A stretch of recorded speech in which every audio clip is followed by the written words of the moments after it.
반갑습니다. 오늘 본문 43편 5절에서도 어제 42편 5절 11절의 내용이 반복됩니다. 내 영혼아 네가 어찌하여 낙심하며 어찌하여 내 속에서 불안해하는가. 너는 하나님께 소망을 두라. 그가 나타나 도우심으로 말미암아 내 하나님을 여전히 찬송하리로다.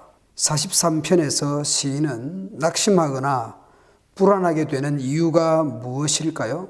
1, 2절의 내용에서 어느 정도 짐작할 수 있는 내용들이 있습니다. 시인은 마치 하나님의 법정에 서 있는 듯이 보입니다. 재판장 되시는 하나님께 자신의 무죄를 선언해 주시기를 호소하고 있습니다.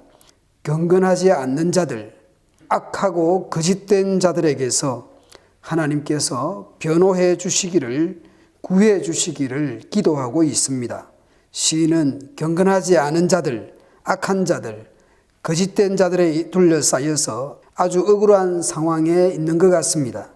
삼인성호라는 말이 있지 않습니까? 세 사람이 호랑이를 만든다라는 뜻이잖아요.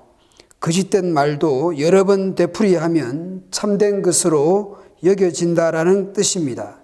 이게 법정에서 몇 사람이 증인이랍시고 나서거나 언론 몇 군데서 그렇게 하면 없는 호랑이도 만들 수 있으니 한 사람을 바보 만들거나 한 사람을 죄인으로 만드는 것은 식은 죽먹기가 될 것입니다.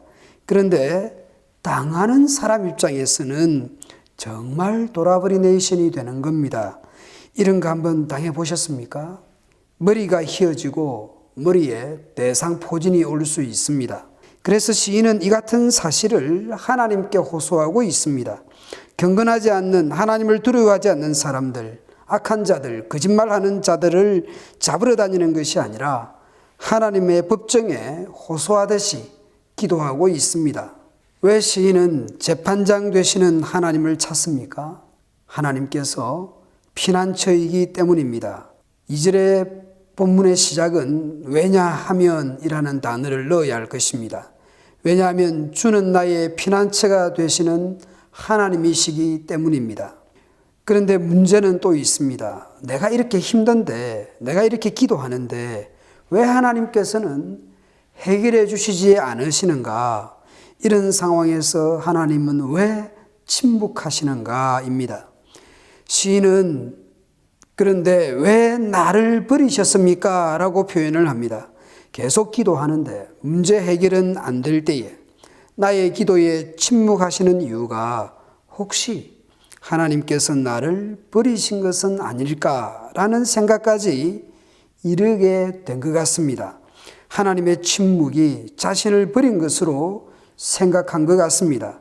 빨리 응답해 주시지 않고 자신의 무죄를 입증해 주지 않으시니, 저 거짓말하는 악인들을 처단해 주시지 않으시니 마치 시인은 버림받은 것 같은 그런 생각이 듭니다. 거짓말 또는 사람을 모함하고 말을 비틀어서 이상하게 만들어버리는 것은 악한 것입니다. 자신의 기분이나 감정에 충실한지 몰라도 말을 조심해야 합니다. 하나님의 법정에 고발을 당할 수도 있습니다.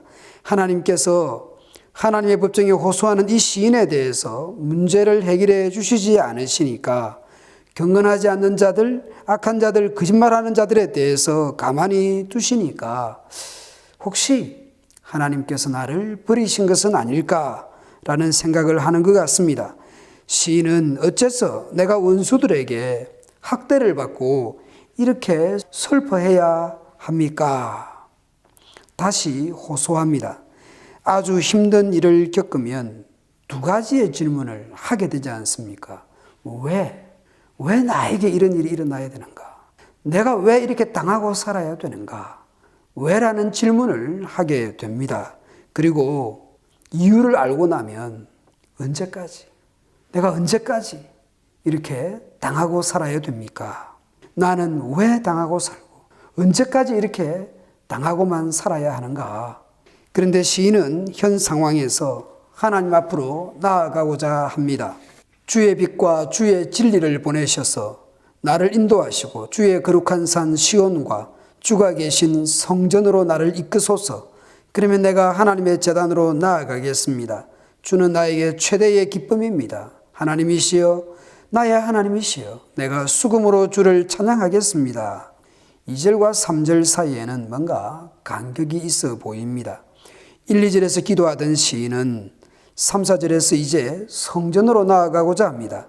주님의 제단으로 나아가려고 합니다. 문제가 해결되어서 성전으로 나아가서 기쁨과 수금으로 찬양하려고 하는 것인지, 아니면 문제가 해결되지는 않았지만 더욱 더 하나님 앞으로 나아가고자 하는 것인지는 정확하게 알 수는 없습니다. 여하튼 시인은 문제는 문제이고 하나님 앞으로 나아가고자 하는 간절한 마음을 가지고 있는 것 같습니다. 문제 속에 파묻혀 있기보다는 주님 앞으로, 성전으로, 주의 제단 앞으로 나아가려고 합니다. 주님이 시인에게 최대의 기쁨이기 때문입니다. 그 주님 앞으로 나아가 주님을 찬양하겠다고 고백합니다. 그리고 시편 42편의 후렴처럼 그렇게 고백을 합니다. 내 영혼아 어째서 네가 낙심하며 내 속에서 불안해하는가? 너는 내 희망을 하나님께 두어라. 나는 내 구원이 되시는 하나님을 찬양하리라. 시인은 탄식과 희망이 섞여 있습니다. 고난 당할 때에 기도하고 즐거운 일을 당할 때에 찬양하는데, 시인은 기도와 찬양이 이렇게 둘 다 나타나고 있습니다. 현실의 고통에 있으면서 탄식하며 기도합니다. 그러다가도 하나님께 희망을 가집니다. 이 땅에 살면서 우리는 때로는 탄식하는 일들이 있습니다. 질병의 문제, 자녀의 문제, 경제의 문제 등등으로 말입니다. 혹은 인간관계로 인해서 그렇게 힘들 수도 있습니다.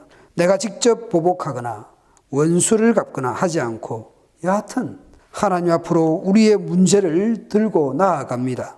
탄식이든 희망이든 하나님 앞으로 나아갑니다. 하나님 앞에 다 맡기는 것이죠. 몇 번의 기도 혹은 수년간의 기도에도 여전히 나의 문제는 그대로일 수 있습니다. 그러나 여전히 하나님을 찾습니다. 여전히 기도의 자리로 나아갑니다. 현실은 탄식할 수밖에 없지만 여전히 찬양하며 나아갑니다. 하나님 안에서 우리는 희망을 찾는 사람들입니다. 하나님께 희망을 거는 자의 감사와 찬양이 넘치기를 축원드립니다.